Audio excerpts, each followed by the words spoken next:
সমুদ্রের উত্তাল জলরাশি যে উপকূলে আছড়ে পড়ে দানবের হুঙ্কারের মতো শব্দ করে, সেই উপকূলে গড়ে উঠেছে এক শান্তিময় রাজ্য। এখানকার রাজা যেমন জনদরদী, প্রজারাও তেমন পরোপকারী। সেই রাজ্যের রানীর কোল আলো করে আসতে চলেছে রাজ্যের প্রথম রাজসন্তান। পুরো রাজ্য জুড়ে চলছে দোয়া আর উৎসবের আয়োজন। সবাই দোয়া করছে, ইয়া আল্লাহ, রাজার কোল জুড়ে এমন এক রাজপুত্র দাও যে রাজার মতোই সাহসী ও জনদরদী হবে। অবশেষে এক শান্ত বিকেলে রাজার কোল আলো করে এলো যমজ সন্তান, দুই রাজকন্যা। খবর শুনে প্রজারা কিছুটা হতাশ হল, একটাও রাজপুত্র নয়। কিন্তু রাজা তার চাঁদের মতো ফুটফুটে কন্যাদের মুখে একটি চুমু দিয়ে বললেন, আমার এক রাজকন্যাই হবে ১০০ রাজপুত্রের সমান সাহসী ও বিদ্বান। রাজা একজনের নাম রাখলেন ফাতেমা সিদ্দিকা, যার অর্থ স্বাধীনচেতা সত্যবাদিনী, আর অন্যজনের নাম রাখলেন সালমা জারা, যার অর্থ শান্তির আলো। একই দিনের সন্ধ্যায় জেলে আমান তার ছোট্ট নৌকায় সমুদ্রের ধারে মাছ ধরছিল। উত্তাল সমুদ্রের ঢেউয়ে নৌকা দুলছিল। কোনো অজানা কারণে আজ ঢেউয়ের প্রকোপ জানা বেশি, আর মাছও জালে ধরা পড়েনি একটিও। আমান ভাবল, আজ আর মাছ পাওয়া যাবে না। এই শেষবারের মতো জাল ফেলছি, মনে মনে বলল সে। ইয়া আল্লাহ, সহায় হও। জাল টানতে গিয়ে মনে হল এবার কিছু ধরা পড়েছে। সে খুশিতে উৎফুল্ল হয়ে উঠল, কিন্তু জাল তুলে দেখে একটি নীল চামড়ার শিশু জালের ভেতর। আমান ভয় পেয়ে গেল, কিন্তু জাল থেকে বের করার কিছুক্ষণের মধ্যেই শিশুটি ফুটফুটে স্বাভাবিক মানুষের মতো হয়ে গেল। আমান ভাবল, পানিতে থাকতে থাকতে হয়তো তার চামড়া নীল হয়ে গিয়েছিল, এখন উদ্ধার হয়ে স্বাভাবিক হচ্ছে। ইয়া আল্লাহ, এ কি হচ্ছে, সে বিস্ময়ে বলে উঠল। এই উত্তাল সমুদ্রে কোন পাষণ্ড এত সুন্দর শিশুকে ফেলে দিল? আমান শিশুটিকে নিয়ে বাড়ি ফিরল। তার স্ত্রীকে ডেকে বলল, রাজার কোলে সন্তান আসার দিন আল্লাহ আমাদের দিকেও দয়ার দৃষ্টি দিয়েছেন। এই নিঃসন্তান দম্পতির ঘরে এক ফুটফুটে সন্তান পাঠিয়েছেন। আল্লাহর দয়ায় পাওয়া এই সন্তানের নাম হবে আব্দুর রহমান। যতদিন তার আসল বাবা মা তোকে খুঁজে না নেয়, আমরাই হব তোর বাবা মা। শিশুটির মুখের দিকে তাকিয়ে স্নেহে বলল আমান। দিন যায়, বছর যায়। রহমান তার বাবার সঙ্গে সমুদ্রে মাছ ধরতে যায়। উত্তাল সমুদ্রে রহমান নৌকা নামালেই যেন সমুদ্র কেমন শান্ত হয়ে যায়, আর জালে মাছ ধরা পড়ে অফুরন্ত। রহমান নৌকা নামালেই যেন সমুদ্র কেমন শান্ত হয়ে যায়, আর জালে মাছ ধরা পড়ে অফুরন্ত। আমার ছেলের ওপর আল্লাহর রহমত আছে, ভাবল জেলে আমান। রহমানেরও সমুদ্র ভালো লাগে। সমুদ্রের কাছে গেলে তার মনে হয় সে যেন নিজের হারানো অংশ খুঁজে পায়। এদিকে প্রাসাদে দুই রাজকন্যা সিদ্দিকা ও জারাও বড় হয়ে উঠেছে। যে প্রজারা রাজপুত্র না পেয়ে আফসোস করেছিল, তারা এখন রাজকন্যাদের নিয়ে খুশি। তারা যেমন রূপবতী, তেমনি গুণবতী ও সাহসী। তারা প্রায়ই সাধারণের বেশে প্রজাদের সঙ্গে মিশে তাদের দুঃখ শোনে, তাদের উপকার করে। প্রাসাদে বন্দী না থেকে পুরো রাজ্যে তারা ছুটে বেড়ায় আপন মনে। একদিন ঘুরতে ঘুরতে তারা সমুদ্রের ধারে চলে এলো। দূর থেকে দেখল একটি ছেলে নৌকা নিয়ে সমুদ্রে মাছ ধরছে।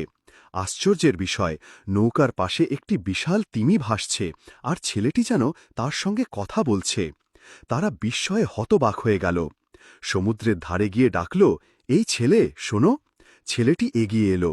যারা জিজ্ঞেস করল, তুমি কি মাছের সঙ্গে কথা বলছিলে? রহমান ভাবল, এই মেয়ে দুটিও বোধহয় তাকে পাগল ভাববে। সে বলল, কই না তো। কিন্তু সিদ্দিকা হেসে বলল, আমরা দেখেছি তুমি তিমির সঙ্গে কথা বলছিলে, কিভাবে পারলে আমাদের শেখাও। বাধ্য হয়ে রহমান বলল, ছোটবেলা থেকে মনে হয় আমি মাছের কথা বুঝতে পারি। বাবা বলেন জেলেরা কম বেশি এমন পারে। সিদ্দিকা তার কথায় আরও কৌতূহলী হয়ে উঠল, আর যারাও মুগ্ধ হয়ে শুনল। রাজকন্যারা ছেলেটির সঙ্গে আরও কিছুক্ষণ কথা বলে একরাশ বিস্ময় নিয়ে ফিরে এলো।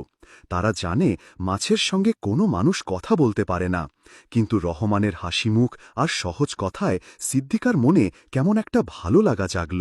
কিন্তু হঠাৎ একদিন এই হাসিখুশি রাজ্যে নেমে এলো এক অশুভ ছায়া। রাজ্যের শেষ প্রান্তে কিছু মানুষ এক অসুস্থ যুবককে খুঁজে পেল। ছেলেটি অজ্ঞান হয়ে পড়ে আছে। তার পোশাক দেখে রাজবংশের মনে হলেও অজ্ঞান থাকায় তার পরিচয় জানা সম্ভব হল না।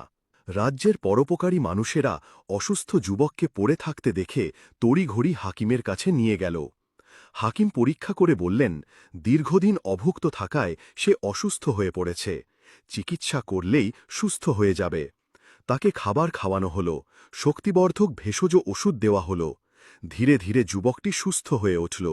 উঠেই সে উৎকণ্ঠায় বলে উঠল, আমি কোথায়? হাকিম বললেন, তুমি এখন নুরবাদ রাজ্যে। তোমার নাম কি যুবক, তোমার পরিচয় কি?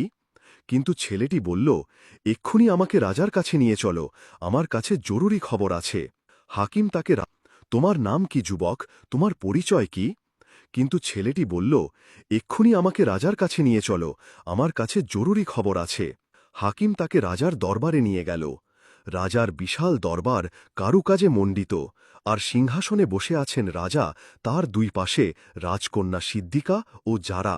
যুবকটি রাজার সামনে হাঁটু গেড়ে বসে বলল, বিজ্ঞ রাজা, আমি বুরাকনগর রাজ্যের রাজকুমার সাজ্জাদ। আপনার প্রজাদের আতিথেয়তায় আমি কৃতজ্ঞ, কিন্তু আমি এসেছি একটি সাহায্যের আশায়। আমার একটি জাহাজ প্রয়োজন।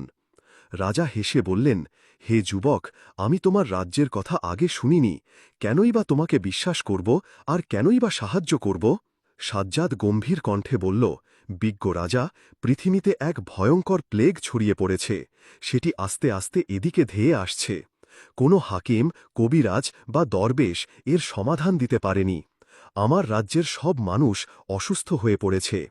অবশেষে আমাদের রাজসভার সবচেয়ে বিজ্ঞ দরবেশ একটি স্বপ্ন দেখেন। তিনি দেখেন কেউ তাকে বলছে, এই রোগের প্রতিষেধক রয়েছে শ্বেত বিষাদ সাগরের মাঝে একটি দ্বীপে, নাম জলতরঙ্গ। আর শুধুমাত্র রাজ রক্তধারী কেউ সেখান থেকে প্রতিষেধক আনতে পারবে। তাই আমি আমার রাজ্য বাঁচাতে সেই দ্বীপের উদ্দেশ্যে রওনা দিয়েছি। কিন্তু দেখলাম প্লেগ শুধু আমার রাজ্য নয়, অনেক লোকালয় ও গ্রাম নিঃশেষ করে দিয়েছে, হয়তো এই রাজ্যেও চলে আসবে। তাই আমাকে যেতেই হবে, আপনার সাহায্য ছাড়াও যেতে হবে। রাজা বললেন, ঠিক আছে রাজকুমার, আজ তুমি আমার অতিথি হও, কাল আমার সিদ্ধান্ত জানতে পারবে।